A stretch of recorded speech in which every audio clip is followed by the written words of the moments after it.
Hola, buenas noches. Mi nombre es María Isamina Muro Pérez y voy a presentar lo que es la violencia de género en las mujeres.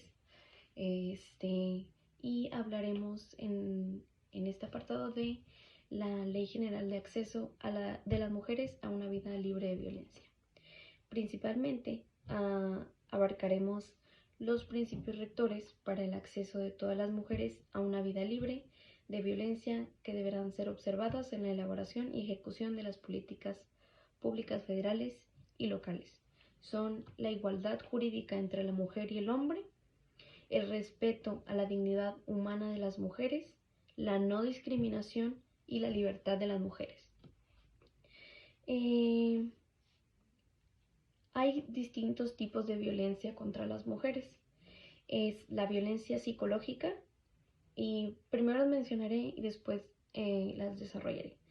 Primero es la violencia psicológica, después la violencia física, la violencia patrimonial, la violencia económica, la violencia sexual y cualesquiera otras formas análogas que lesionen o sean susceptibles de dañar la dignidad, integridad o libertad de las mujeres. Principalmente hablaremos de la violencia psicológica. Todas las mencionadas antes son demasiado común en México.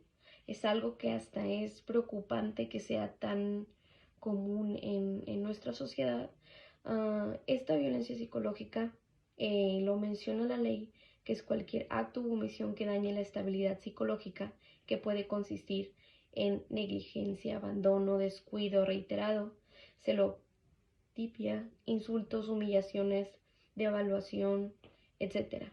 Lo vemos muy comúnmente como, por ejemplo, entre parejas donde el hombre humilla a la mujer porque tal vez él es proveedor de su hogar y la humilla, le obliga a ponerse cierta ropa para que no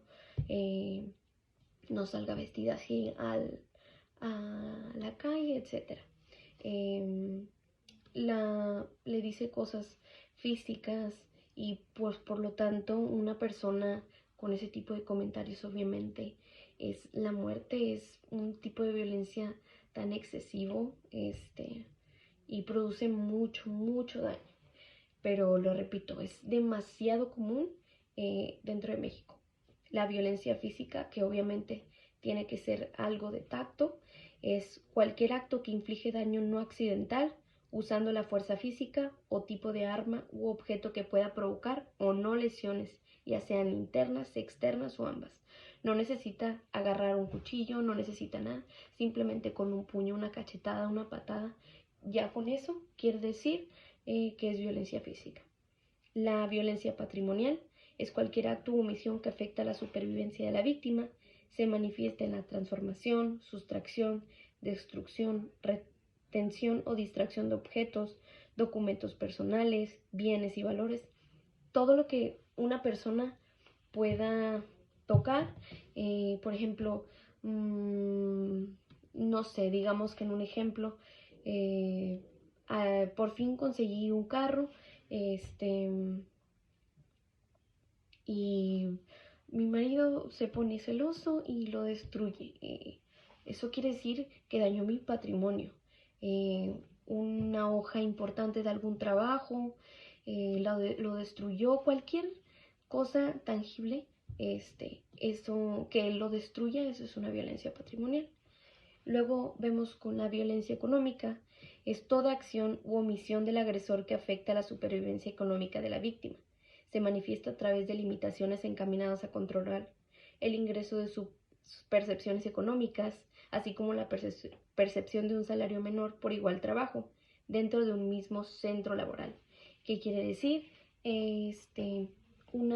Yo, por ejemplo, tengo un dinero guardado que, no sé, a lo mejor lo voy a usar para algo importante, me voy a comprar mi casa, un carro o lo que sea, o para comer, lo que sea. Llega mi esposo y me roba simplemente porque dice, no, tú no puedes tener dinero, y etc.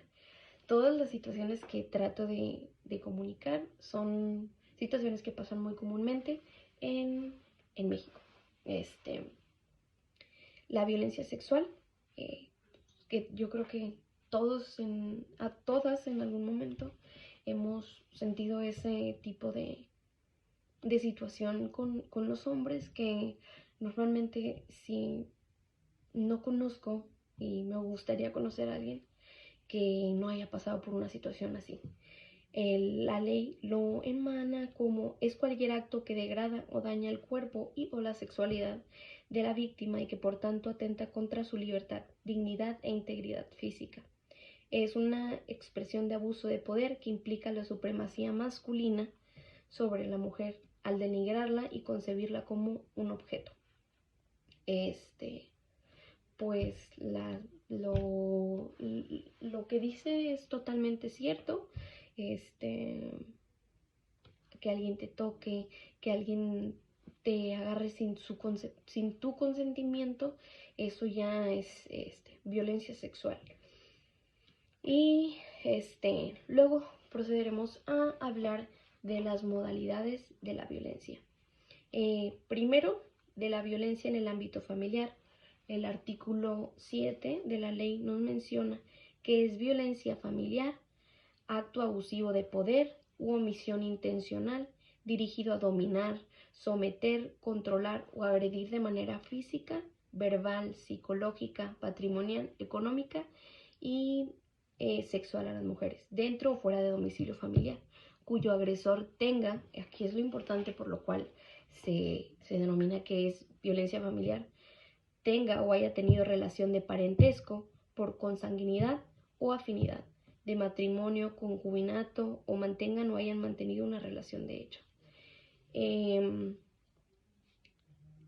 Después nos menciona cuáles son las medidas y acciones para proteger a dichas víctimas de violencia familiar, qué son las situaciones que se deberían tomar en cuenta.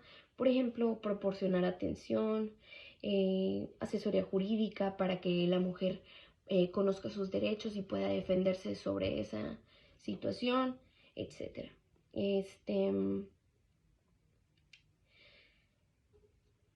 Luego nos vamos a otra modalidad, que es la violencia laboral y docente, que es súper común.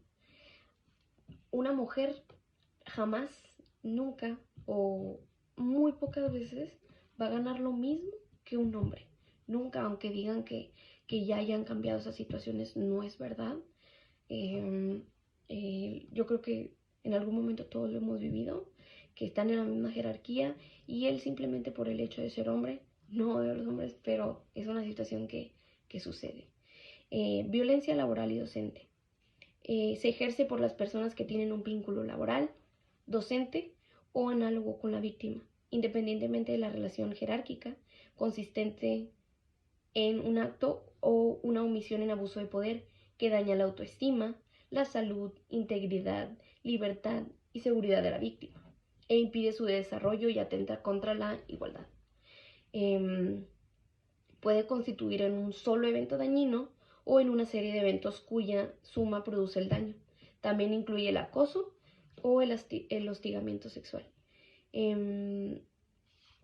Una de las situaciones que se constituye como violencia laboral es la negativa ilegal a contratar a la víctima o respetar su permanencia o condiciones generales de trabajo, la descalificación del trabajo realizado, las amenazas, la intimidación, la humillación, la explotación, el impedimento a las mujeres de llevar a cabo el periodo de lactancia previsto en la ley y todo tipo de discriminación por condiciones de género, o sea, por condición de ser mujeres. Y vamos a definir ahora qué se constituye violencia docente. Aquellas conductas que dañen la autoestima de las alumnas con actos de discriminación por su edad, sexo, condición social, académica, limitaciones y características físicas, que les inflijan maestros o maestras. Para no hacerlo más largo, de la violencia en la comunidad. La violencia en la comunidad son actos individuales o colectivos que transgreden derechos fundamentales de las mujeres y propician su denigración, discriminación, marginación o exclusión en el ámbito público.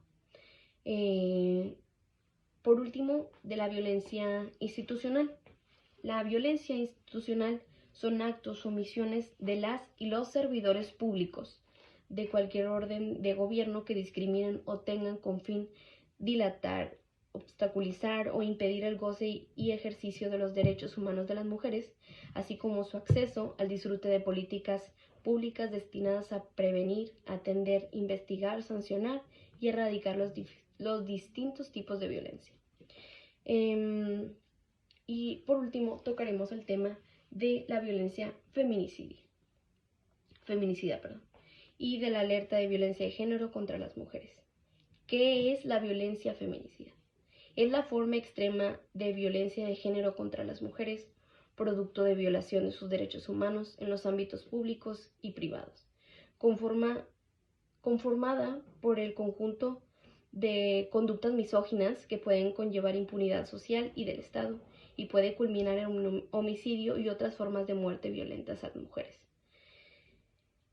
Y mencionaremos qué es la alerta de violencia de género, que es el conjunto de acciones gubernamentales de emergencia para enfrentar y erradicar la violencia feminicida en un territorio determinado, ya sea ejercida por individuos o por la comunidad.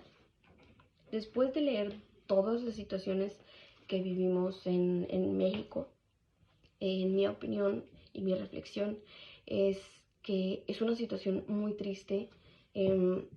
Yo de verdad no puedo salir a la calle confiada, me refiero al acto de los feminicidios.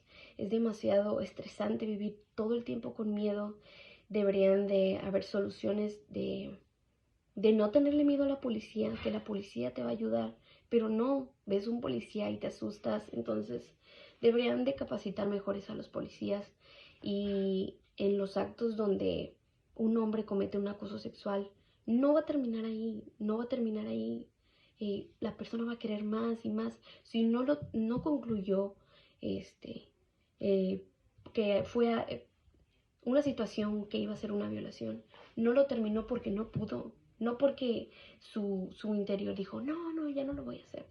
Entonces, es una situación complicada la que vivimos todas las mujeres en todos los aspectos, en todo México. Son situaciones iguales, y lo repito, no conozco a una mujer que no haya tenido una situación de un encuentro incómodo, de un acoso sexual, tanto como con docentes, tanto como en el trabajo. No nos respetan. Entonces duele vivir en un país de esta manera, pero sin embargo existen leyes que se están reformando, que a mí me encanta que haya salido a la luz gracias a la persona que lo hizo, la ley Olimpia, que eso es algo importante porque era algo que sucedía demasiado. Una persona confiada y pues simplemente lo traicionaban, su confianza y todo. Entonces mi reflexión es esta, y alguna solución que debería son ayuda psicológica para tanto con los hombres, ayuda psicológica para las mujeres que han vivido este tipo de situaciones, capacitaciones mejores para los policías, más seguridad en las calles, tener cámaras en todas partes, porque es importante ahora tener cámaras. No es como, ay, es un lujo, no, o sea, es una necesidad conocer a las personas que han agredido a las mujeres y tenerlos enmarcados y conocerlos para no enfrentarse a una situación tan incómoda como lo es un acoso sexual. Y pues por mi parte sería todo, y me despido. Buenas noches y muchas gracias.